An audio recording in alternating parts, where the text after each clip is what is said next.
अगिनत तलवारों पर अकेला ही भारी हूँ, भाषा का योद्धा मैं कलम शस्त्रधारी हूँ।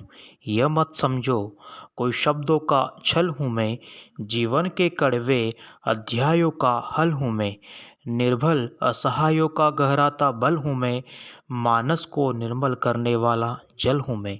सूर और तुलसी है मेरे संबंधी जन, वाल्मीकि वंशज कबीरा अवतारी हूँ। अगिनत तलवारों पर भारी हूँ, भाषा का योद्धा मैं कलम शस्त्रधारी हूँ।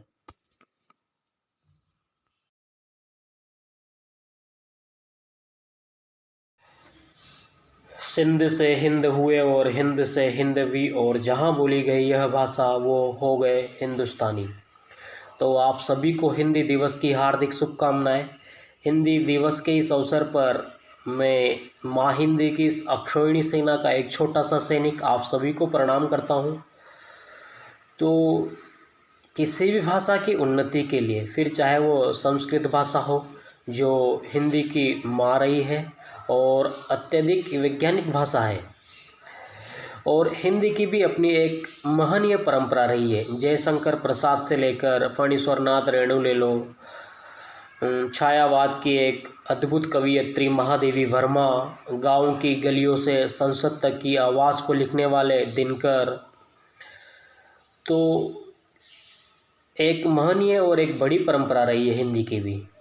तो हम इस भाषा को संरक्षण कैसे प्रदान करें, कैसे हम आने वाली पीढ़ियों को इसे समर्पित करें, और निश्चित रूप से अगर हम हिंदी का पठन कर रहे हैं, हम इस हिंदी को पढ़ा रहे हैं, तो इसके अंदर कई भूमिकाएं निकल कर सामने आती है कि एक शिक्षक की भूमिका क्या है, किस प्रकार का साहित्य लिखा जा रहा है।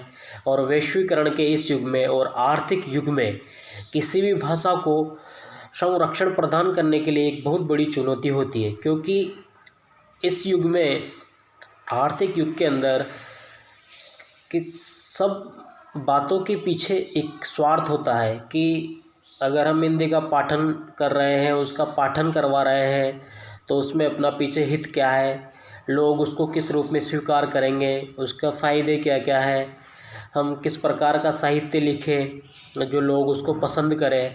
तो हम में सब बेटों की जिम्मेदारी है और सब शिक्षकों की जिम्मेदारी है। और विद्यालय स्तर पर जब हिंदी दिवस का आयोजन किया जाता है तो साप्ताहिक दिवस आयोजन हो, विभिन्न प्रतियोगिताओं का आयोजन हो, और एक शिक्षक एक बालक के अंदर जिन भावों को कवियों ने जिया है, जिन भावों को लिखा है, उसी के रूप में उनको पढ़ा है, तो एक शिक्षक की भूमिका बहुत ज़्यादा हो जाती है। तो हिंदी का बाज़ार हो या बाज़ार की हिंदी, आप अभी हैं तो आप किस प्रकार उसका संरक्षण प्रदान कर रहे हैं, तो निश्चित रूप से आपको गर्व महसूस करना चाहिए हिंदी भाषी होने के लिए और हिंदी के साहित्य पढ़ने के लिए। जय हिंद, जय भारत।